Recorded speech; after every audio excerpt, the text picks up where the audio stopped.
निहताः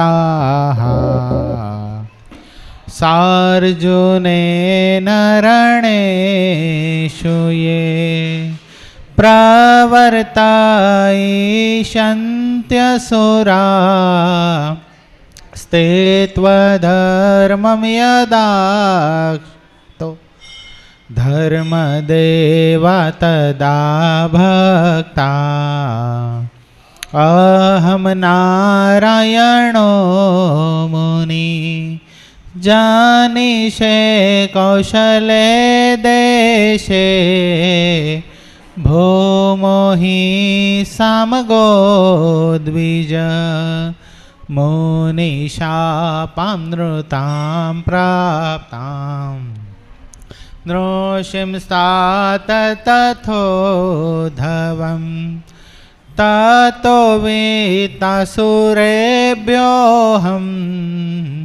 सद्धर्मं स्थापयन्नज सद्धर्मं स्थापयन्नज। ओम अवतारिणे श्री स्वामीनारायणाय नमो नमः। श्री हरिकृष्णाय घनश्यामाय सहजानंद स्वामीने नमो नमः। अपना मंदिर में प्रगट बिराजता अपना सौ कोना इष्टदेव प्राण प्यारा महाश्रेव मूर्ति घनश्याम महाराज, अपना सौ कोईना ज्ञान गुरु श्री परम पूज्यपाद सद्गुरु स्वामी नित्य स्वरूपदास जी स्वामी, अपना मंदिर महंत पूज्य हरिचरण स्वामी, अपना मंदिर कोठारी पूज्य हरेश भगत, पूज्य परम सुख स्वामी, पूज्य करुणासागर स्वामी, पूज्य तरुण सागर स्वामी, पूज्य धर्मनंदन स्वामी, पूज्य विदय भगत आदि तमाम संतों पार्षदों श्री चरणों में मानसिक साष्टांग दंडोत प्रणामनी साथे वाला वाला तमाम भक्तों ने हृदयपूर्वक जय स्वामीनारायण। हे महाराज, क्या पहुंचा था कल?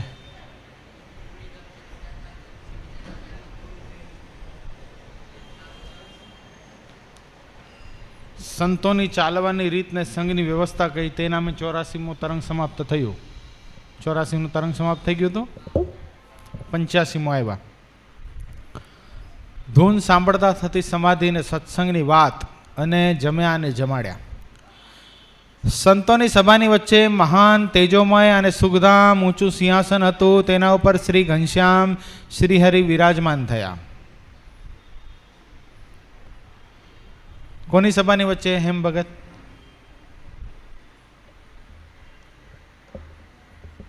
ये फंस गया सीएम।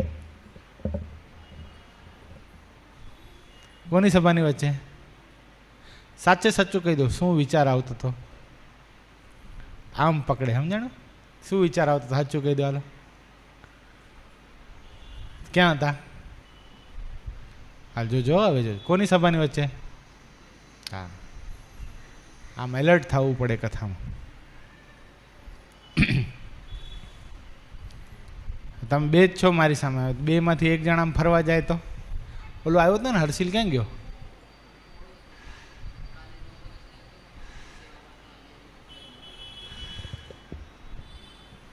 काल 9 वाग्या सुधी शुं कर्युं? हॉल साफ कर्यो तो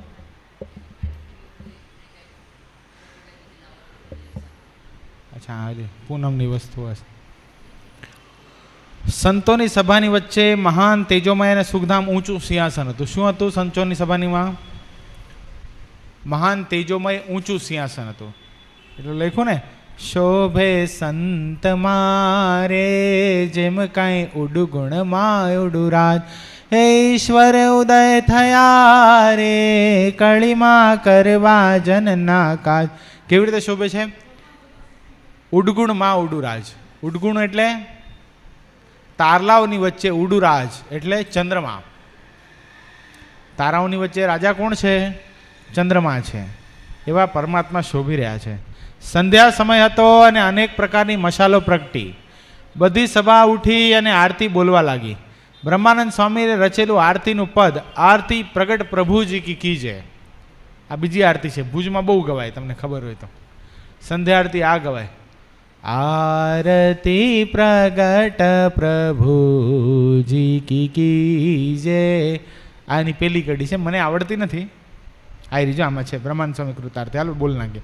આરતી પ્રગટ પ્રભુજી કી જય, ચરણ કમળ લખી અંતર લીજે.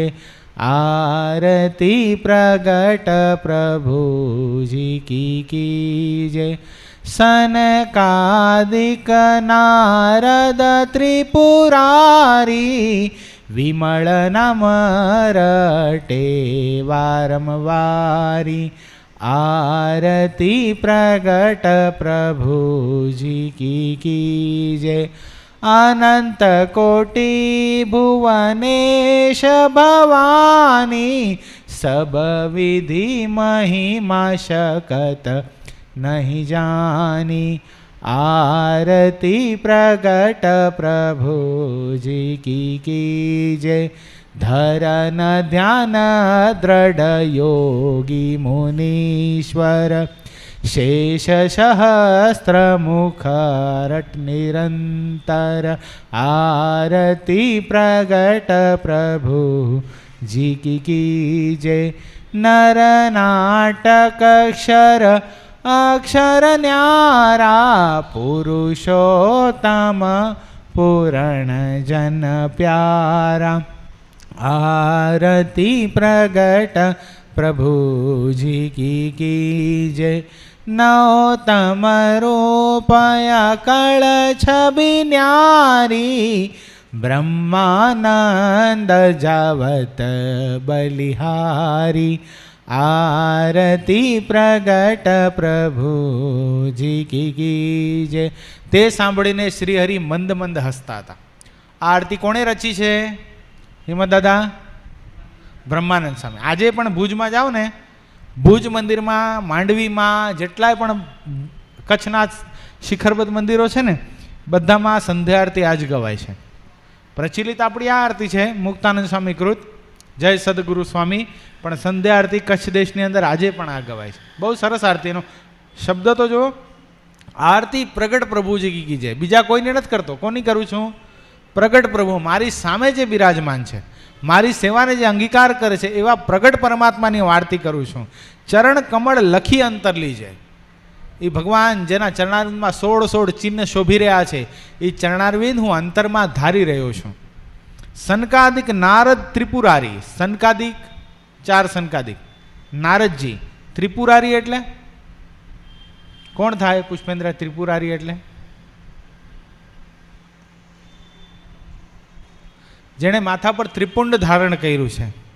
ભગવાન શંકરને ત્રિપુરારી શબ્દથી સંબોધવામાં આવે. વિમળ નામ રટે વારંવાર. આ બધાએ પરમાત્માનું નામ રટે છે. બોલો ક્યાં પરમાત્માનું? ભગવાન સ્વામિનારાયણનું. અનંત કોટી ભુવનેશ ભવાની. અનંત કોટી બ્રહ્માંડના અધિષ્ઠાતાઓ, સાક્ષાત ભવાની એટલે જગતજનની મા શારદા, જગદંબા, ભવાની, લક્ષ્મી, આ બધી દેવીઓ, શક્તિ, આદ્ય શક્તિ, મહામાયા, આ બધા પરમાત્માનું ભજન કરે છે. સબ વિધિ મહિમા શકત નહીં જાની. પણ જેમ છે એમ હજી મહિમા, આ બધા મહિમા જાણી નથી શકતા. બોલો, હજી જેમ છે એમ. કેટલા મોટા પરમાત્મા છે. મહારાજ ખુદ વચનામૃતમાં એમ કે મારા મહિમાનો પાર હું ખુદ પામી શકતો નથી. જેટલો જીવાત્મા મારો મહિમા સમજે છે, જેટલો જીવાત્મા મારો મહિમા સમજે છે, એટલી મોટા તો હું એને આપી દઉં છું. પણ હું તો અનંત અપાર રહું છું. જીવાત્મા મારા સાધર્મપણાને પામીને મારી ભક્તિ કરે છે, જેટલો મહિમા મારો સમજે છે એટલું સાધર્મપણું હું એ જીવાત્માને આપી દઉં. આપણે ભગવાનને જેટલા મોટા સમજીએ ને, એ સેકન્ડે પરમાત્મા એટલી મોટા આપણને આપી દે છે. એ કેટલા બધા, સૌથી મોટું દાતા દાન દુનિયાની અંદર કોઈ હોય ને તો એ ભગવાન છે. જીવને પોતા જેવા કરી શકે છે. કેવા? પારસમણી છે. પારસમણી આપણે પથ્થરને કે લોઢાને કે ગમે એને અડાડો તો શું થાય છે પુષ્પેન્દ્ર? સોનું થઈ જાય. પણ બીજી પારસમણી થાય નહીં. પણ એક પરમાત્મા જ એવા છે. શું કરે છે? ભગવાન અને ભગવાનના સંત જ એવા છે. કામદુદા કલ્પતરુ પારસમણી ચિંતામણી સોય, સંત સમાન એકે નહીં, મેં મનમાં કર્યો વિચાર. શું કામ? કારણ કે આ જે ચારે છે એ બીજાને સ્થિતિ બદલી નાખે છે, પણ પોતા જેવા કરી શકતા નથી. જ્યારે ભગવાન અને ભગવાનના સંત કેવા છે, એ પોતા જેવા કરી નાખે. પોતા જેવા કરી નાખે એટલે માયા થકી પર કરી નાખે. બાકી સામર્થ્યમાં તો ફરક રહેવાનો જ. સ્વામી સેવક ભાવ તો હંમેશાને માટે રહેવાનો. ધરણ ધ્યાન દ્રઢ યોગી મુનીશ્વર, મોટા મોટા યોગીઓ જોગીઓ ધ્યાનીઓ બધા કોનું ધ્યાન ધરે છે? આ પરમાત્માનું. શેષ સહસ્ત્રમુખે ગાય છે. 1000 માથા છે કોને? શેષ નારાયણને. એ સહસ્ત્રમુખે કોનો મહિમા ગાય છે? આ પુરુષોત્તમ નારાયણનો. નર નાટક ક્ષર અક્ષરથી ન્યારા. ક્ષર અને અક્ષર. ક્ષર એટલે નાશવંત, અક્ષર એટલે જેનો કોઈ દી નાશ નથી થતો. ક્ષરથી પણ પર છે પરમાત્મા અને અક્ષરથી પણ પર છે. પણ શું કર્યું છે આ વખતે પરમાત્માએ? નર નાટક ધારણ કર્યું છે. એટલે મનુષ્ય તન ધારણ કરી અને દિવ્ય હોવા છતાંય કેવા લાગે છે? મનુષ્ય જેવા દેખાય છે નહીં? સત્યાનંદ સ્વામી એક શ્લોક લખ્યો સત્સંગી જીવનની અંદર, દિવ્ય માનુષ્ય વિગ્રહ. કેવા? દિવ્ય હોવા છતાંય પણ મનુષ્ય સરખા જણાવો છો એવા હે ધર્માનંદન, હે ભક્તિબાળ, આપના ચરણામાં મારા કરોડો વાર વંદન હોજો. એવા પરમાત્મા છે. પુરુષોત્તમ પૂરણ જન પ્યારા. કેવા છે આ પુરુષોત્તમ? કેવા છે આ પુરુષોત્તમ? મર્યાદા પુરુષોત્તમ પણ નથી, આ પુરુષોત્તમ લીલા પુરુષોત્તમ પણ નથી, પણ કેવા પુરુષોત્તમ છે? આમાં મર્યાદા પણ રહી છે, આમાં લીલા પણ રહી છે. એવા આ પરમાત્મા કેવા છે? પૂર્ણ પુરુષોત્તમ છે. નવતમ રૂપ અકળ છબી ન્યારી. અલગ અલગ પ્રકારના રૂપ ધારણ કરો છો પરમાત્મા ભક્તોને રાજી કરવા માટે. જોજો ક્યારેક આપણે ભગવાન સામે જોશું ને તો ક્યારેક નાના એવા લાગશે, 15-16 વર્ષના, ક્યારેક પ્રૌઢ લાગશે, ક્યારેક યુવાન લાગશે. આ અલગ અલગ રૂપ શું કામ ધારણ કરો છો? અકળ છબી ન્યારી. તમારી છબીને કોઈ કળી શકતું નથી એવા અકળ પરમાત્મા છો. એવા સ્વરૂપ ઉપર, એવી છબી ઉપર, એવા રૂપ ઉપર બ્રહ્માનંદ સ્વામી કે હું વારી જાઉં છું. બ્રહ્માનંદ જાય બલિહારી. આરતી પૂરી થઈ, શ્રીહરિ ઊભા થઈને ધૂન બોલવા લાગ્યા. શું કરવા લાગ્યા? ઊભા થઈને તાળીઓ નથી. આપણે સ્વામિનારાયણ સ્વામિનારાયણ સ્વામિનારાયણ કરીએ છીએ ને એમ મહારાજ પોતે ઊભા થઈને ધૂન બોલવા લાગ્યા. બોલો, ધૂન કેટલી, ધૂનમાં મહારાજ કેટલા મસ્તાના બની જતા હશે. તેનાથી ત્રિલોકી ગાજવા લાગી. ધૂનથી શું ગાજવા લાગ્યું? 3 લોક. ક્યાં લોક? 3. ક્યાં 3 લોક? ઉપરનો હોલ, આ મંદિરને નીચેનો બેઝમેન્ટ. તો શું ગાજવા લાગ્યું? સ્વર્ગ મૃત્યુ પાતાળ. આ 3 લોક છે. ત્રિલોકી ગાજવા લાગી. શ્રીહરિ ધૂન બોલાવતા બોલાવતા તે સમયે ઘણા સુંદર લટકા કરતા હતા. શું કરતા હતા? લટકા. પ્યારા લાગે તેરે હાથો કા લટકા. એમને એમ થોડી કીધું છે આ. તે લટકાને જ્યારે ભક્તો દેખતા હતા ત્યારે તે દેખનારા ભક્તો પોતાના શરીરની સંભાળ પણ રહેતી નહીં. શું થતું? શરીરનું ભાન ભૂલી જતા, સમાધિ થઈ જતી લટકું જોઈને. નેત્ર દ્વારે મનની વૃત્તિરૂપી દોરી બનતી અને તે વૃત્તિરૂપી દોરીના માધ્યમથી મૂર્તિ સત્વારે અંતઃકરણમાં આવતી અને તે પછી તે મૂર્તિ આત્મામાં ચોંટી જતી. ક્યાં ચોંટી જતી? આત્મામાં. તેથી તે સમયે જીવાત્મા મૂર્તિ આકારે થઈ જતો અને પોતાના શરીરમાં વિચારો રહેતા નહીં. આપણા શરીરમાં હજી વિચારો આવે છે, કથા ચાલુ હોય તોય પણ એનું કારણ શું છે ખબર છે? આપણે સંપૂર્ણ કથામાં સંલગ્ન થતા નથી. આપણને પરમાત્માની મૂર્તિમાં હજી જેવો છે એવો પ્રેમ થતો નથી. આપણે માઇક ભાવ સોતા ભજન કરીએ છીએ. કેવી રીતે કરીએ છીએ? કેવી રીતે કરીએ છીએ? માઇક ભાવ સોતા. મારે જ કીધું ને કે એક છે એ નાહી ધોઈને પૂજા કરે છે અને બીજો છે એ મળમૂત્ર ભર્યો થકો પૂજા કરે. તો કોણ શ્રેષ્ઠ છે? નાહી ધોઈને પૂજા કરે. તો નાહી ધોઈ એટલે ખાલી ઉપલક આ શરીરને શુદ્ધ કરી નાખ્યું, સરસ નાહી લીધું, પાવડર મારી લીધા, સરસ તિલક કરી લીધું, વ્યવસ્થિત ધોયેલા કપડાં પર પહેરી લીધા. આ બધું જ કરવાનું છે. આ શું છે? બાહ્ય શુદ્ધિ છે. શું છે? બાહ્ય શુદ્ધિ. પણ અંતઃકરણની શુદ્ધિ બહુ અનિવાર્ય છે. અંતઃકરણમાં કામના, ક્રોધના, લોભના, મોહના, માયાના, મત્સરના, ઈર્ષાના, દંભના, કપટના જે ઘાટો થતા હોય બધાનો ત્યાગ કરીને એક પરમાત્માની મૂર્તિમાં સંલગ્ન બનીએ તો મૂર્તિ જ્યારે યાદ કરતા હોઈએ ત્યારે બીજા કોઈ વિચારો આવે નહીં, નકા વિચારો આવ્યા જ રાખે. સદગુરુ ગુણાતીતાનંદ સ્વામી, બહુ જો આના પરથી એક પ્રસંગ યાદ આવી ગયો. ગુણાતીતાનંદ સ્વામી સૌરાષ્ટ્ર સોરઠ પ્રાંતના ગામડા ફરતા હતા. સોરઠના સિંહ કહેવાતા ને સ્વામી. જુનાગઢ દેશની અંદર સ્વામીએ ડાકલું બેસવા નથી દીધું. એ સોરઠ પ્રાંતના સદગુરુ ગુણાતીતાનંદ સ્વામી ગામડા ફરતા હતા. એમાં બપોરે એક પટેલની વાડીએ ગયા. સ્વામીએ સ્નાન કર્યું, માનસી પૂજા કરી અને પટેલે બધા સંતોને જળપાન કરાવ્યું અને બેઠા. પટેલ સ્વામીની સામે બેઠા ત્યારે સ્વામી કે, પટેલ તમે પણ ખેડૂત છો ને હું પણ ખેડૂત છું. શું કીધું? તમે પણ ખેડૂત છો અને હું પણ ખેડૂત છું. બોલો પટેલ મૂંઝાણો કે તમે કઈ રીતે ખેડૂત?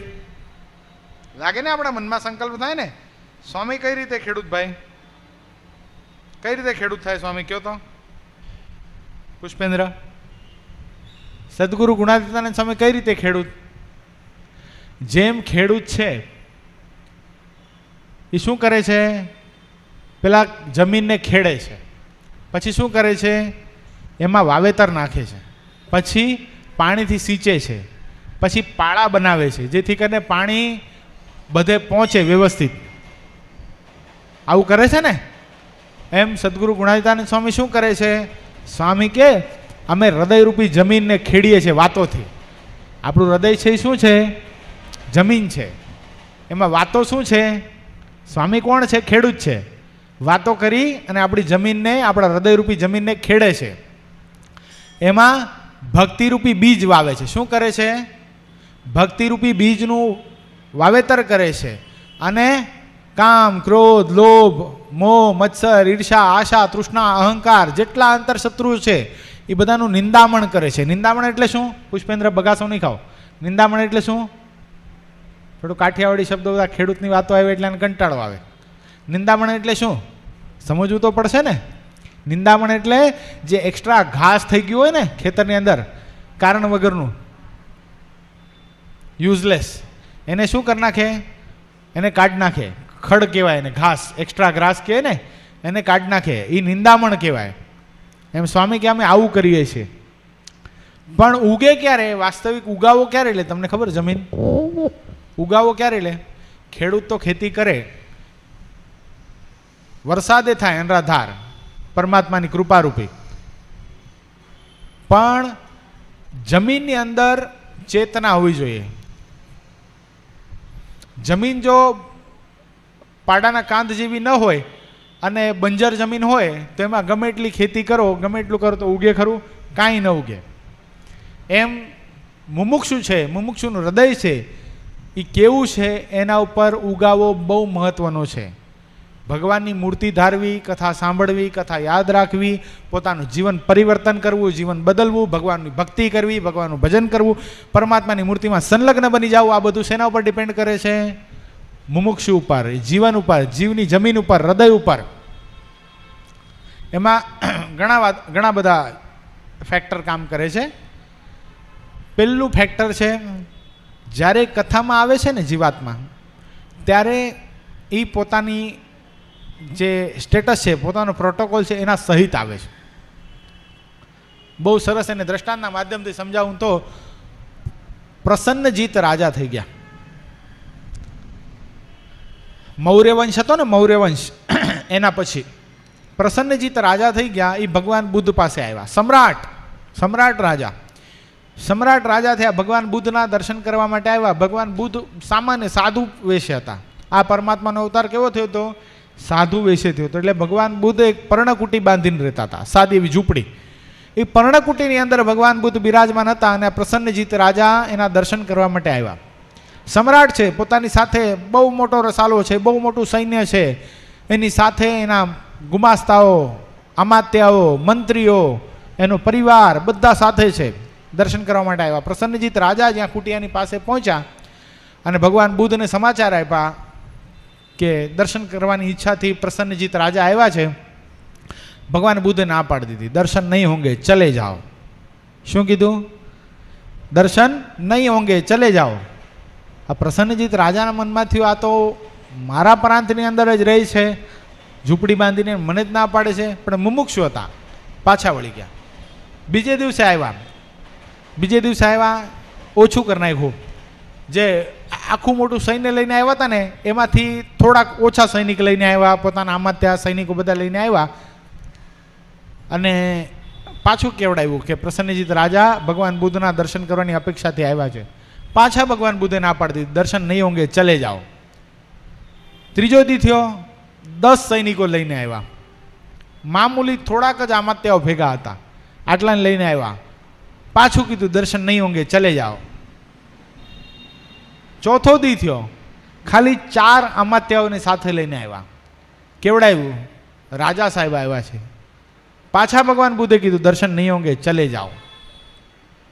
છેલ્લે દી શું કર્યું, પોતાનો રાજસીઠાટ ઉતાર્યો, સામાન્ય કપડાં પહેર્યા અને એક સામાન્ય વ્યક્તિ તરીકે આવ્યા અને કેવડાવ્યું કે એક મુમુક્ષુ છે, એને આપના દર્શન કરવા છે, દર્શનની અભિલાષા છે. ભગવાન બુદ્ધે કીધું આવવા દો. આના માધ્યમથી એક વસ્તુ સમજવાની છે. આપણે જ્યારે કથામાં બેસીએ છીએ, આપણે ભગવાનનું ભજન કરવા માટે બેસીએ છીએ, ત્યારે આપણી કેટેગરીને સાથે લઈને બેસીએ છીએ. હું આ છું, હું આ છું, હું વેપારી છું, હું સીએ છું, હું ડૉક્ટર છું, હું ડૉક્ટર થવાનો છું, હું સ્કૂલમાં ફર્સ્ટ આવ્યો છું, કોલેજમાં ફર્સ્ટ આવ્યો છું, મને આટલા ટકા આવ્યા છે. આ બધા અહંકાર સોતા જેટલા બેસીએ છીએ ને, એટલી કથા સમ્યક ઉતરતી નથી. ખેડ કરે છે, કરનારો ખેડ કરે છે, સંતો ખેડ કરે છે, સદગુરુ ગુણાતીતાનંદ સ્વામી જેવા સાધુ ખેડ પણ કરે છે. પણ આ બધા શું થઈ જાય છે, આ બૂર ઠૂઠા વચ્ચે આવી જાય છે. શું થાય છે? બૂર ઠૂઠા વચ્ચે આવી જાય છે. ક્યાં ઠૂઠા છે? આ હું પણ કાંઈક યુગો છે, કાંઈક પ્રોટોકોલ છે, પોતાની હસ્તી છે, આ બધું જ્યાં સુધી રહે છે ને. રામકૃષ્ણ પરમહંસ પાસે એક બહુ મોટા ડૉક્ટર આવ્યા, મારે સત્સંગ કરવો છે. એ કે તમે કોણ? એ કે તમે મને નથી ઓળખતા? રામકૃષ્ણ પરમહંસ ડૉક્ટર સાહેબ કહો, તમે મને નથી ઓળખતા? હું આખા આ સ્ટેટનો સૌથી મોટામાં મોટો સર્જન ડૉક્ટર છું. રામકૃષ્ણ પરમહંસ કે તો તને સત્સંગ નહીં ઉતરે. એ કે કેમ નહીં ઉતરે? બુદ્ધિશાળીમાં બુદ્ધિશાળી હું છું.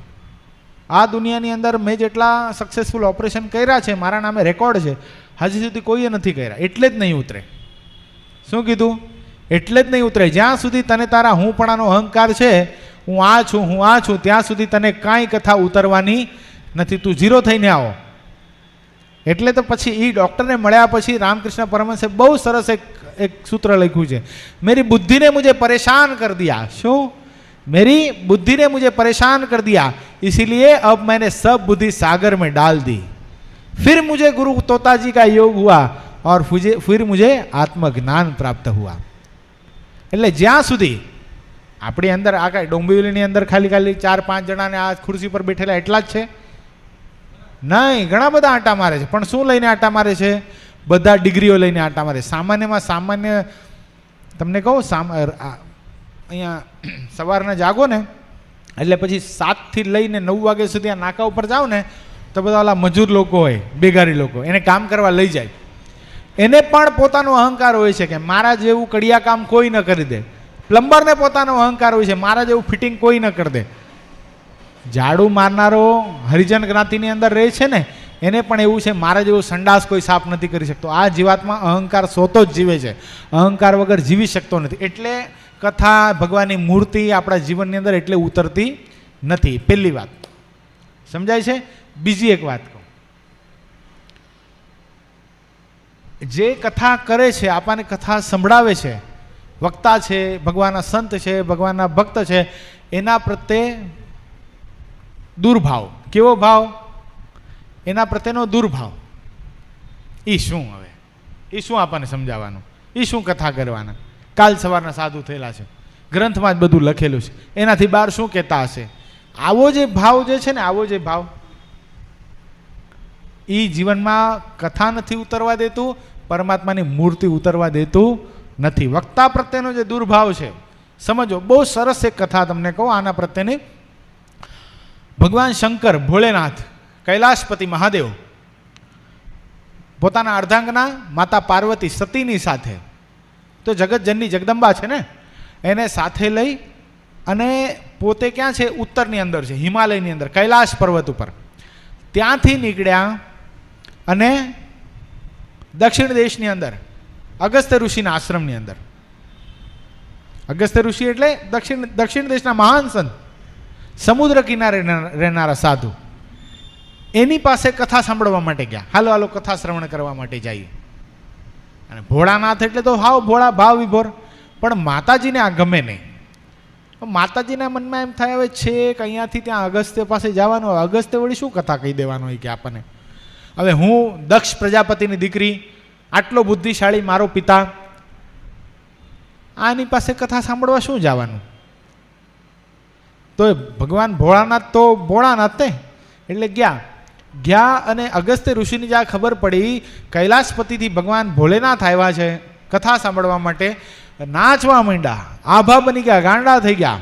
ઢોલ નગારા દુદુંબી શરણાઈ પુષ્પોના વરસાદથી ભોલેનાથનું સ્વાગત કર્યું, પૂજન કર્યું. વાસ્તવિકતામાં વક્તાનું સ્વાગત હોય, પણ આ બાજુ અગસ્ત્ય ઋષિએ ભગવાન ભોલાનાથનું સ્વાગત કર્યું, પૂજન કર્યું, ખૂબ ભાવ પ્રેમથી બેસાડ્યા. એટલે ભોલાનાથ પણ એકદમ એના સ્વાગતને આવકારતા હતા. પણ સતીના માતાજીને આ ગમે નહીં. એ શું આવા ઋષિની પાછળ આ ભોળાનાથ પણ ગાંડા છે, મારા પતિદેવ પણ ભોળિયા રહ્યા, ભાવ વિભોરમાં આવી જાય. અને અગસ્ત્ય ઋષિ આંખ બંધ કરીને પ્રભુ રાઘવની કથા સંભળાવે, રામાયણની, અને ભોળાનાથ પણ પ્રેમ ભાવથી સાંભળે અને આંખમાંથી આંસુડાઓની ધારાઓ થતી જાય. સતીને આ ગમે નહીં. સતી ઘડીક આમ જોવે, ઘડીક આમ જોવે, બીજા ઋષિઓની સામે જોવે, ઘડીક ભોળાનાથની સામે જોવે, ભોળાનાથના આંખમાંથી અશ્રુઓ વહે છે. એના મનમાં આ કુંભજ શું કથા સંભળાવવાનું. કુંભજ શું કામ કીધું ખબર છે? કુંભજ અગસ્ત્ય ઋષિ માટે માતા પાર્વતીએ કુંભજ શબ્દ વાપર્યો. અગસ્ત્ય ઋષિનું બીજું નામ કુંભજ હતું. કોઈને ખબર શું કામ હતું? નહીં. કુંભજ એટલા માટે નામ હતું કે અગસ્ત્ય ઋષિના પિતા પણ એક બહુ મોટા ઋષિ હતા, બહુ મોટા ઋષિ હતા. અને એ ઋષિઓ બહુ મોટો યજ્ઞ કરતા હતા. અને યજ્ઞ કરતા હતા એમાં ઇન્દ્ર, દેવતાઓના રાજા ઇન્દ્ર પોતાની બધી અપ્સરાઓને સાથે લઈને એ યજ્ઞના દર્શન કરવા માટે આવ્યા હતા. એમાં મેનકા, અલગ અલગ પ્રકારની અપ્સરાઓ બધી હતી, ઘણી બધી.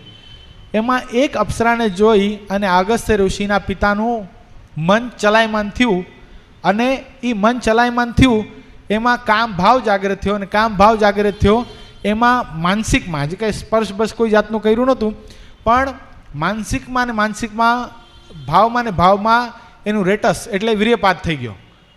હવે બધા ઋષિ મુનિઓ વિચાર કર્યો કે આ બાળ બ્રહ્મચારી હતા ઋષિ, એનું રેટસ એટલે બહુ પવિત્ર કહેવાય, જેમ તેમ ના હોય.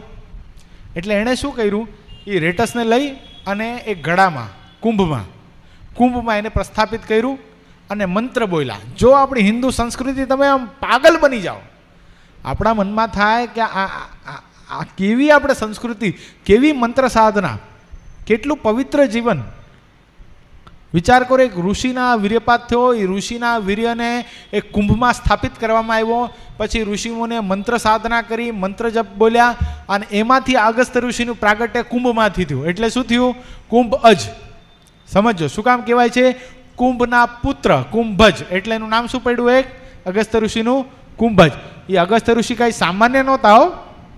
તમે કલ્પના કરો, વિંધ્યાચલ પર્વતને જ્યારે સંકલ્પ થયો કે આ સૂર્ય પોતાની જાતને સમજે છે શું, રોજ મેરુ પર્વતની પ્રદક્ષિણા સૂર્યનારાયણ કરે છે, સૂર્યનારાયણ મારી પ્રદક્ષિણા કરવા જોઈએ, આવો સંકલ્પ થયો વિંધ્યાચલ પર્વતને.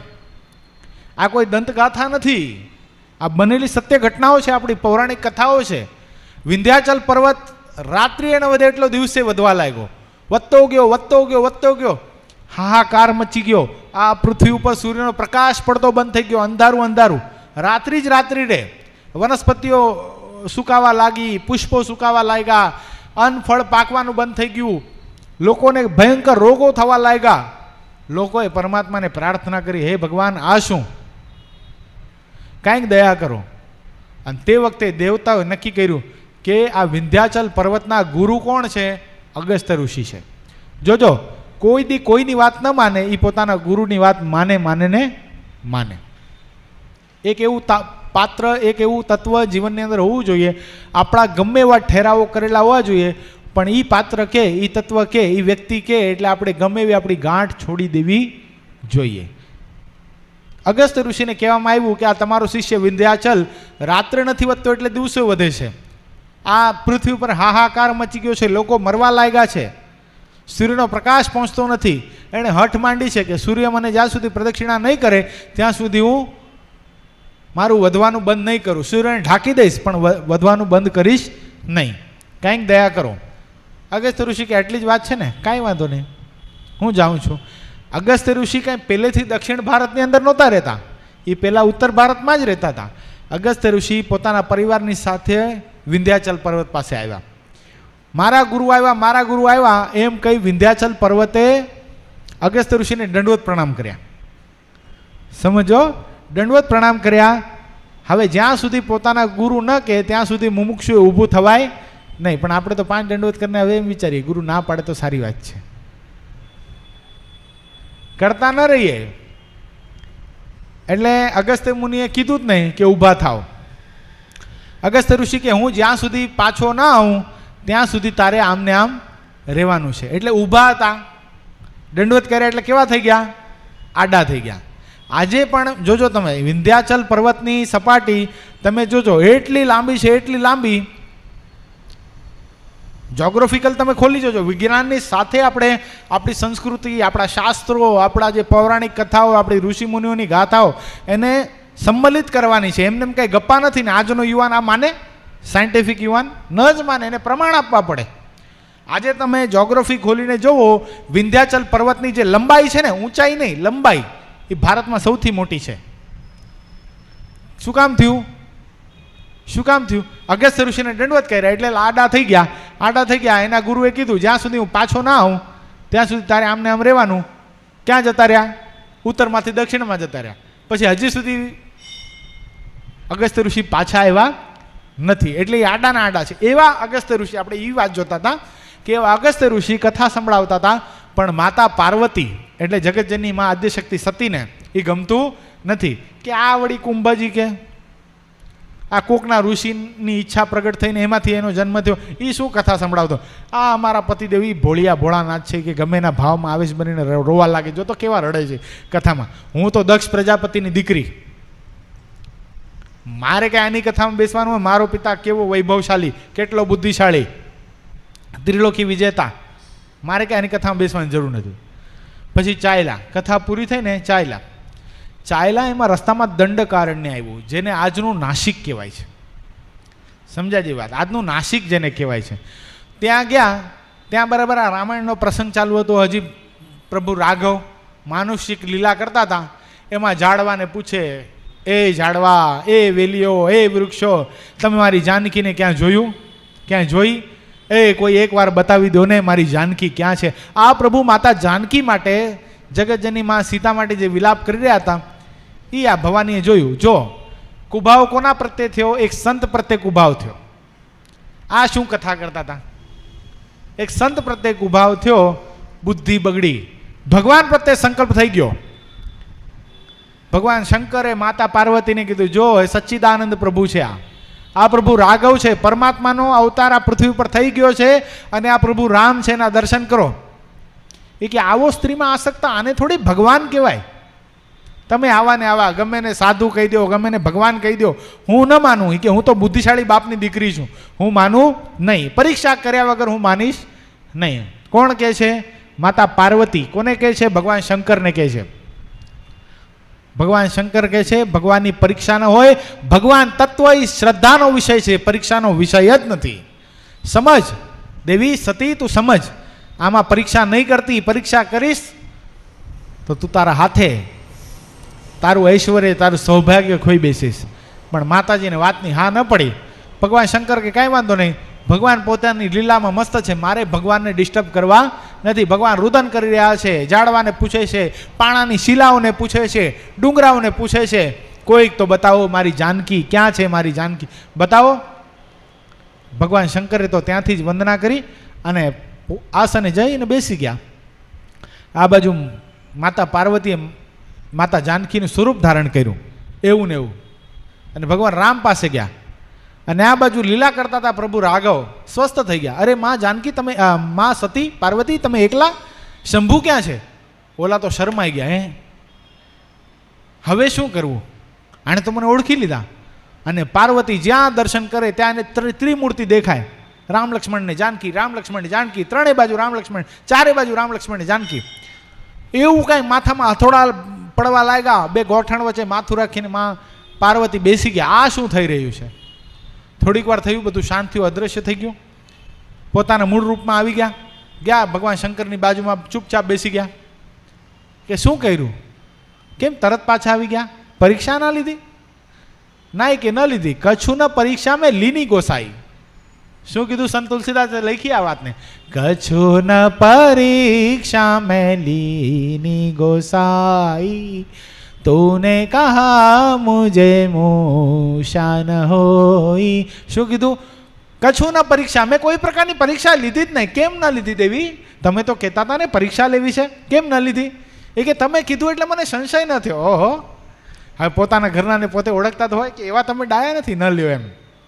એટલે ભગવાન શંકરે પછી અંતરદ્રષ્ટિ કરી. આ હા, તમારી માં જાનકી, જગતજનની જાનકીની રૂપ ધારણ કર્યું, આજથી તમારી માં છો, આજથી તમારો મારો સાંસારિક વ્યવહાર પૂરો થઈ ગયો. ભગવાન શંકર કૈલાસ ઉપર ગયા. 87,000 વર્ષ સુધી આંખ ખોલી નથી. બોલો કેટલા વર્ષ? 87,000 વર્ષ સુધી આંખ નથી ખોલી. 87,000 વર્ષ સુધી આંખ નહીં ખોલી.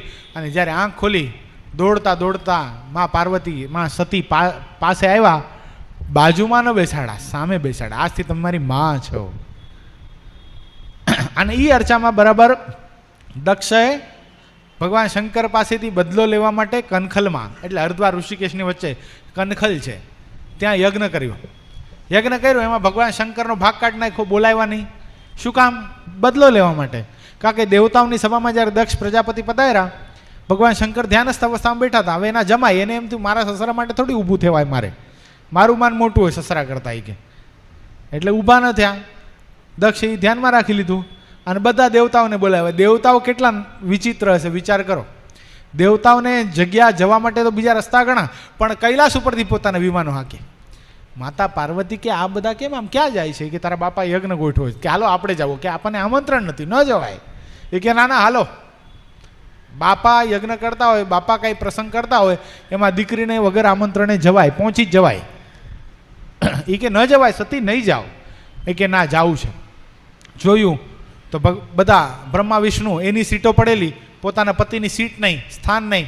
એ જોઈને દુઃખી થયા. પોતાની બહેનોએ મેણું માર્યું, એ જોઈને દુઃખી થયા. હવે શું કરવું? બધાએ મેણા માર્યા અને પોતાના પિતા પર એવો અભાવ થયો કે જે બાપના સંસર્ગમાંથી આ શરીર નિર્માણ થયું છે, આ શરીરને મારે ત્યાગ કરી દેવો છે. એટલે શું કર્યું? દક્ષના યજ્ઞમાં માતા પાર્વતી બળી ગયા. કારણ શું? કારણ શું? પકડાનું કારણ શું? બળવાનો વારો ક્યાં શું કામ આવ્યો? નહીં, ભગવાનના સંત પ્રત્યે કથામાં કુભાવ થયો. શું થયો?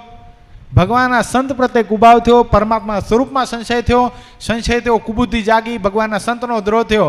અગ્નિમાં બળવાનો વારો આવ્યો. પછી કોટી જન્મ લગર ગડ હમારી, ફરીવાર જન્મ ધારણ કરવો પડ્યો. હિમાલયની પુત્રી થયા, ફરીવાર લગ્ન કરવાના સાધનાઓ કરી. પ્રશ્ન કરવામાં કોની સાથે પરણશો દેવી? આટલી બધી કઠણ સાધના શું કામ? કોટી જન્મ લગર ગડ હમારી, વરુ શંભુ ન તો રહું કુમારી. શું કરીશ? શંભુને જ પરણીશ, નકા આખી જિંદગી આ જન્મ નહીં અનંત જન્મો સુધી કુંવારી રહીશ. પણ કહેવાનો હશે આ બધું શેના લીધે? કથા કેમાં ઉતરે? શેમાં ઉતરે? વક્તા પ્રત્યેનો કુભાવ ન હોય તો કથા ઉતરે. આપણે ગુણાતીતાનંદ સ્વામીનો પ્રસંગ ચાલુ છે, એ ખેડૂતની સાથે વાત કરી રહ્યા છે ને, સ્વામી આવા દ્રષ્ટાંતો આપી રહ્યા છે. આ દ્રષ્ટાંત ગુણાતીતાનંદ સ્વામીનું પ્રસાદીનું છે. ને કે આપણા મનમાં થાય મહાભારત ને રામાયણમાં ક્યાં પહોંચી ગયા? નહીં. સદગુરુ ગુણાતીતાનંદ સ્વામી કે કથા અને ભગવાનની મૂર્તિ તો જ ઉતરે જીવનની અંદર. તો એક તો પોતાની ઈગો, અહંકાર બધું મૂકીને કથા સાંભળે, બીજું વક્તા પ્રત્યેનો કુભાવ ન હોય તો કથા જીવનમાં ઉતરે. આ બે વસ્તુ જો જીવનમાંથી કાઢી નાખો તો જીવનમાં કથા ઉતરે. ને કથા ઉતરે તો શું થાય? કથા શું છે? પરમાત્માની મૂર્તિ છે. પરમાત્માની મૂર્તિ છે કથા. હરિમૂર્તિ અને હરિકથા એ બે જુદા નથી. હરિચરિત્રામૃત સાગર બોલે, ભક્ત ચિંતામણી બોલે, પુરુષોત્તમ પ્રકાશ બોલે. જેમ ભગવાનની કથા છે એમ ભગવાનની મૂર્તિ છે. બહુ સરસ ગુણાતીતાનંદ સ્વામીએ પ્રશ્ન કર્યો મહારાજને, મહારાજ અખંડ આત્મ સ્વરૂપે વર્તું, આઠો જામ ધ્યાનમાં બેસું, માંદાની સેવા કરું કે મંદિરો કરાવું કે ભગવાનની વાતો કરું, આ પાંચ વાતમાંથી કયું શ્રેષ્ઠ છે? આપ જે કહો એ હું કરું. કઈ વાતો બતાવી? કઈ વાતો? અખંડ આત્માના સ્વરૂપમાં વર્તું, આ દેહથી આત્મા નોખો છે, આઠો જામ એવી જ કલ્પના કરું, આ દેહમાં સુખ દુઃખ આવે કાંઈ માન્ય ન થાય, આઠો જામ આત્મામાં વર્તું. આઠો જામ એટલે આખો દિવસ ધ્યાનમાં બેસો, માંદાની સેવા કરું. જોજો, માંદાની સેવા કરું, મંદિરની પ્રવૃત્તિ કરું કે ભગવાનની વાર્તા કરું. શું કરું? 5 વાના બતાવ્યા. યાદ રહી ગયા? યાદ રહી ગયા? સદગુરુ ગુણાતીતાનંદ સ્વામીએ વાતોમાં લખ્યું છે. પછી ભગવાને કીધું કે ભગવાનની વાતો કરો એનાથી કોઈ શ્રેષ્ઠ કાર્ય જ નથી. શું? અને તે વખતે સદગુરુ ગુણાતીતાનંદ સ્વામી કે વાત કરવાનો પ્રારંભ કર્યો છે એ સોપો પડવા દેતો નથી. અખંડ ભગવાન સદગુરુ ગુણાતીતાનંદ સ્વામી વાતો કરીને એની વાત નહીં હો, નવી નવી વાતો એવી વાતો કરે ને. સોરઠના એક ગામમાં સદગુરુ ગુણાતીતાનંદ સ્વામી પોતાના સંતો સાથે ખડ વાડવા ગયા હતા. બોલો, ખડ વાડવા માટે ગયા. ખડ વાડતા ગુણાતીતાનંદ સ્વામી વાતો કરે, સત્સંગ કરે, વચનામૃત વાંચે. ઘડીક કે 2 મિનિટ માટે બધા દાતરડા મૂકી દો, બધા સ્વામીની સામે બેસી જાય, વચનામૃતની કથા કરે. કથા કરતા પાછા કે હાલો ખડ વાડવા માંડો. એવી રીતે સત્સંગ કરાવ્યો છે. કલ્પના કરો, બધા સંતોનું મન કથામાં રહે એટલા માટે સદગુરુ ગુણાતીતાનંદ સ્વામી સવારે 8 વાગ્યા સુધી કોઈને સેવામાં ન જવા દેતા. બોલો, સવાર પડે 5, 5:30 થાય, બધા સંતો સ્નાન આદિ કરીને આવી જાય, સ્વામી કથા વાર્તા કરવાનો પ્રારંભ કરે. કોઈને આજે કઈ સેવા છે કે જ નહીં. દાખલા તરીકે હેમને કહી દીધું હોય કે આજે તારે સાઉન્ડ સેટ કરવાનું છે, તો એ વિચારમાં લાગે આજ સાઉન્ડ કેવી રીતે સેટ કરું, આટલા સ્પીકર અહીંયા લગાડું, આમ લગાડું, તો એને મનન થાય ને, ચિંતવન થાય ને એ વાતનું કોઈને ચિંતવન ન થાય. એટલા માટે સ્વામી આજે તને શું સેવા કરવાની છે કહેતા જ નહીં. બોલો, 8 વાગ્યા પછી બધા સંતોને ખબર પડે કે અમારે આ સેવા કરવાની. 8 વાગ્યા સુધી બધા સંતોએ ફરજિયાત કથા સાંભળવાની. કથા સાંભળે પછી 8 વાગ્યા પછી બધા સેવામાં જાય. આ બાજુ સ્વામી પાછા હરિભક્તોને વાતો કરવા માંડે. હરિભક્તો પાસે એવી કથા વાર્તા કરે. હરિભક્તો જાય પછી ઓલા બધા સંતો સેવામાં ગયા હોય ને ત્યાં સ્વામી જાય, બધાની સેવા જોવે, બધા સેવા કરે છે. એ સેવા કરતા મૂર્તિ ભૂલી ગયા, મૂર્તિ યાદ કરો, આત્મરૂપે થઈ જાઓ, આવો સંકલ્પ નહીં કરો, ભગવાનનો સંકલ્પ કરો. નામ જપ તમે ભૂલી ગયા છો, તમારા મનમાં તમારા મોઢામાં ભગવાન સ્વામિનારાયણનું નામ નથી. આવી રીતે સદગુરુ ગુણાતીતાનંદ સ્વામીએ સત્સંગ કરાવ્યો છે. બોલો, કેટલી બધી વાત કરવાનો અને વાત સાંભળવાની મુમુક્ષુ ને કેટલો બધો તાન હોય સદગુરુ ગુણાતીતાનંદ સ્વામીના જીવનમાંથી આપણને ખબર પડે છે. જો ધ્યાન મહત્વનું હોત ને તો અભયસિંહના મેંગણી ગામના અભયસિંહ 6 કલાકનું ધ્યાન થતું. કેટલું હેમ ભગત? તમને 6 મિનિટનું થાય છે? પુષ્પેન્દ્ર થાય છે? નથી થતું ને? 6 કલાકનું ધ્યાન થતું. બોલો, મેંગણી ગામના અભયસિંહે સદગુરુ ગુણાતીતાનંદ સ્વામીને સંત મંડળને પોતાની પાસે તેડાવ્યા. મેંગણી નરેશે પોતે 6 કલાક ધ્યાન કરે, સંતોને રસોઈ આપી દે. સદગુરુ ગુણાતીતાનંદ સ્વામી 2 દી જોયું, બધું મોકલે. બેસનનો લોટ, ઘી, ખાંડ, સાકર, ગોળ, ચૂરમાના લાડુનો લોટ બધું મોકલે. સંતો રસોઈ કરે, જમે થાળ ધરાવીને. પણ મેંગણી ગામના અભયસિંહ કથામાં આવે નહીં. બપોર પછી આવે. સ્વામી પૂછે, કેમ અભયસિંહ કેમ કથામાં નથી આવતા? સ્વામી, આપને તો ખબર છે મારે 6 કલાક ધ્યાન કરવાનું અંગ છે. સ્વામી કહે, તું સ્વામી અહીંયા કંઈ તારા લાડવા ખાવા માટે આવ્યા છે એમ? તારા મનમાં એમ છે તું બહુ મોટો રાજા થઈ ગયો તો અમને પાકી રસોઈ આપીશ, અમે લાડવા ખાઈને મોજ માણશું એમ? રાખ તારા લાડવા ખાવા માટે સ્વામિનારાયણના સાધુ નથી ત્યાં, લાડવા ઘરે બહુ ખાવા મળતા હતા. તને જો ખપ હોય તો ધ્યાન પડતું મૂકીને પણ આ વાતો સાંભળી લેજે. બોલો, ધ્યાન કરતાં પણ કથા વાર્તાને શ્રેષ્ઠ બતાવી, સેવા કરતાં પણ કથા વાર્તાને શ્રેષ્ઠ બતાવી. કથા વાર્તા જેના જીવનમાં હશે એ પછી સેવાએ કરી શકશે, એ પછી ધ્યાને કરી શકશે, બધું કરી શકશે. ધ્યાન કરનારા ધ્યાન મૂકીને સત્સંગમાંથી જતા રહ્યા છે. ભગવા કપડાં પહેરનારા ધ્યાન કરનારા સંતો પણ સત્સંગ છોડીને પોતાના ઘરે જતા રહ્યા છે. એવા ઇતિહાસો આ સંપ્રદાયના છે. સેવા કરનારા, આખા મંદિરનું કામ કરનારા પણ સત્સંગ છોડીને જતા રહ્યા છે. પણ એક કથા વાર્તા કરનારા, કથા વાર્તા સાંભળનારા, એનો આ સત્સંગમાં અચળ પાયો છે, એની સમજણ અચળ છે. એને ગમે એવો દેશકાળ આવે, ગમે એ કાંઈ થઈ જાય, ગમે એવો પોતાનો હેતવાળાથી જુદા થવું પડે, પણ એના મનમાં સંકલ્પ ન થાય. કોના મનમાં? જેના જીવનમાં કથા વાર્તા પ્રધાન છે. એટલે આજે કહેવાનો ભાવાર્થ એ છે કે આવતીકાલથી આપણા મંદિરના નવા મહંત પરમ પૂજ્ય હરિચરણ સ્વામી, પરમ પૂજ્યપાદ સદગુરુ સ્વામી નિત્ય સ્વરૂપદાસજી સ્વામી, આપણા ગુરુ, એમની આજ્ઞાથી નવા મહંત આવી રહ્યા છે. બદલી થઈ છે મહંતની. કથા વાર્તામાં માહેર છે, જબરા સંત છે, બહુ મોટા વિદ્વાન છે, એવી રસપ્રદ કથા કરે છે. એટલે બધાને મારી કરબત પ્રાર્થના છે, કથા છોડતા નહીં. બેમાંથી એક કથા તો ભરી જ લેજો. અને આવતીકાલે તો માસિક સભા છે, ખાસ બધા ભક્તોએ ખાસ માસિક સભામાં લાભ લેવાનો છે કથાનો. બે સંતોને અહીંયા મૂક્યા છે પૂજ્ય ગુરુએ, પૂજ્ય હરિચરણ સ્વામી ને પૂજ્ય તરુણ સાગર સ્વામી. તરુણ સાગર સ્વામી તો બધા ઓળખીએ છીએ, પહેલાં હતા જ અહીંયા. પણ હરિચરણ સ્વામી પહેલી વાર, જો કે આમ 1 મહિના રહ્યા છે, પહેલાં મહિનોથી સંદીપ ભગત પાર્ષદ હતા ત્યારે.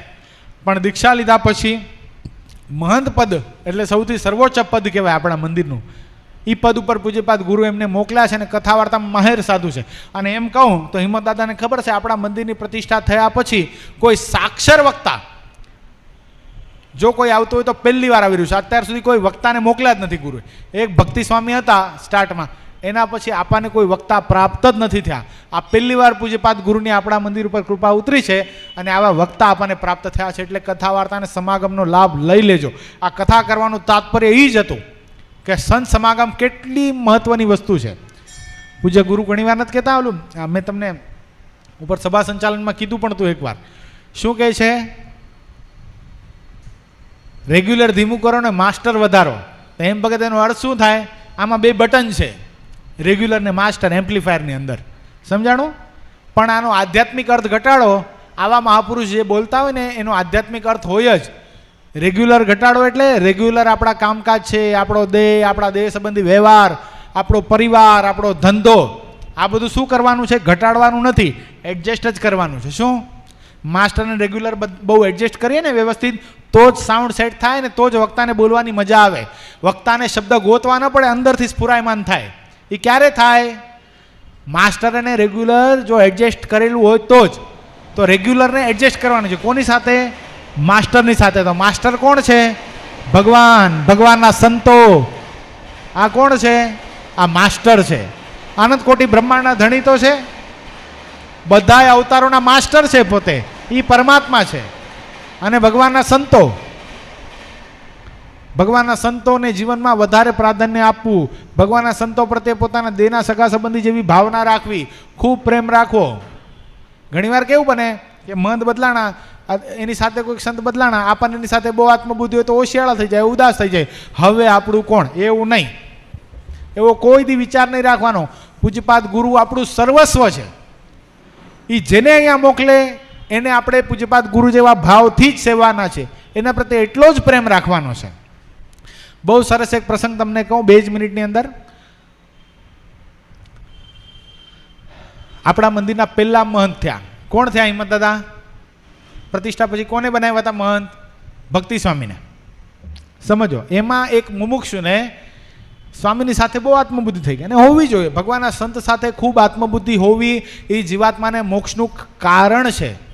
પ્રસંગ મજરમ પાસમાત્મન હક કવિઓ વિદુ સૈવ સાધુ સુકૃતો મોક્ષ દ્વાર અપાવૃતમ. પોતાના દેહને દેહના સગા સંબંધીમાં જેવી પ્રીતિ છે એવી ભગવાનના એકાંતિક સાધુ પુરુષને વિશે થઈ જાય તો શું થાય છે? મોક્ષનું દ્વાર ઉગાડું થાય છે અને ભાગવત ધર્મનું પોષણ થાય છે. એમ શ્રીમદ ભાગવત બોલે. એમ ભગવાન સ્વામિનારાયણ પ્રથમના 54માં અને મધ્યના 54માં વચનમાં વાત બતાવી. તો આ પહેલા મહંત હતા. એક મુમુક્ષુને એમની સાથે ખૂબ આત્મબુદ્ધિ થઈ ગઈ. સમય સંજોગ દેશકાળને કારણે કાંઈક એમના ઉપર વિઘ્ન આવ્યું અને પોતે ત્યાગ આશ્રમ છોડી અને ગ્રસ્તાશ્રમમાં જતા રહ્યા. પણ આ મુમુક્ષુને તો એટલું બધું દુઃખ થયું, એટલું બધું દુઃખ થયું, પોતાનું કોઈ પ્રિય પાત્ર મરી ગયું હોય, ધામમાં જતું રહ્યો હોય, અને જેટલો રોવે, જેટલો ઉદાસ થાય એટલો આ મુમુક્ષુ ઉદાસ થઈ ગયો. રડે રડે, ક્યાંય મન જ ન લાગે, મંદિરમાં આવે તો કોઈની સાથે બોલે નહીં, એને એમ લાગે કંઈક થઈ ગયું છે. એ અર્ચામાં પૂજ્યપાદ ગુરુ, હવે સમજા જેવી વાત છે, એ એ અર્ચામાં પરમ પૂજ્યપાદ ગુરુ આપણા મંદિરમાં પધારેલા. આ મુમુક્ષુ પૂજ્યપાદ ગુરુ પાસે ગયો અને ગુરુના પગ પકડીને પોખ મૂકીને રોયો કે સ્વામી જતા રહ્યા, મારે સ્વામીની સાથે બહુ આત્મબુદ્ધિ હતી, મારા જીવનમાં જે કાંઈ સારું છે મેં બહારનું ખાવાનું મૂકી દીધું, મેં બધું છોડી દીધું, મારા જીવન અંદર બધા કુલક્ષણો હતા બધું છોડી દીધું, સ્વામીની સાથે મને ખૂબ આત્મબુદ્ધિ હતી, સ્વામી કેમ જતા રહ્યા, મને કાંઈ ગમતું નથી. રડે રડે રડે. પૂજ્ય ગુરુએ પોતાની પછડી લઈ અને આ મુમુક્ષુની આંખો લૂછી, એના આંસુ સાફ કર્યા, એના માથા ઉપર હાથ મૂકીને પૂજ્યપાદ ગુરુ એટલા શબ્દ કીધા કે જેટલી પ્રીતિ તે ભક્તિ સ્વામીમાં કરીને સારી વાત છે, કરવી જ જોઈએ ભગવાનના સંત સાથે પ્રીતિ, પણ એવી પ્રીતિ તને મારી સાથે થવી જોઈતી હતી. શું કીધું હિંમત દાદા, શું કીધું? એવી પ્રીતિ તને મારી સાથે થવી જોઈતી હતી. અને ત્યાંની આંખો ખુલી ગઈ, આંસુ સુકાઈ ગયા કે શું વાત કરો છો, મને આપની સાથે એવો પ્રેમ નથી? એ કે નથી તો અંતરમાં તપાસ. અને તે દિવસનો દિવસ આજ સુધી ઘણા બધા મહંતો બદલાણા, ઘણું બધું થયું, પણ એ મુમુક્ષુ આત્માને કોઈ દિવસ શંકા નહીં, મારા ગુરુ જે કરતા હોય યોગ્ય જ હોય. હા, અહીંયા આવે છે સંત, એને એવો જ સપોર્ટ આપે પ્રેમથી, ગુરુ ભાવ રાખીને એની સાથે એટલા શક્તિથી કાર્ય કરે, પણ કદાચ કોઈ બદલે, કારણ કે આમાં તો દેશકાળ આવે ઘણી વાર, જેની સાથે આપણને અતિશય પ્રેમ હોય, અતિશય હેત હોય, કર્તવ્ય અતિશય હેત હોય, કદાચ દેશકાળ વ્યાપે, કદાચ એનું મન ગમતું ન થાય, કદાચ એને માયાનો સંકલ્પ થાય, મંડળ છોડીને પણ જતા રહે, તો આ મુમુક્ષુએ શું કરવાનું? શું કરવાનું હિંમત દાદા? રોવાનું? માથા પછાડવાના કે એની પાછળ જવાનું? નહીં, કાંઈ નથી કરવાનું થતું. આપણે સૌથી વધારે પ્રીતિ કોનામાં કરવાની છે? ભગવાન અને આપણા ગુરુમાં. ગુરુ પ્રત્યે એવો ભાવ રાખવાનો, આપણને મળેલા ગુરુ સદગુરુ ગોપાળાનંદ સ્વામી જ છે, અનાદિ મૂળ અક્ષર મૂર્તિ જ છે. આવો ભાવ જો ગુરુ પ્રત્યે રાખવામાં આવશે ને તો કોઈ દી એના કાર્યમાં, એના વચનમાં કોઈ દિવસ શંકા થશે નહીં. શંકા ઉત્પન્ન થવાનો પ્રશ્ન જ નથી આવતો. સમજાય છે? એટલે આ ભાવ આપણે આપણા મહંત, નવા મહંત પૂજ્ય હરિચરણ સ્વામી માટે કેળવવાનો છે. ખૂબ કથા વાર્તાનો લાભ લેવાનો છે.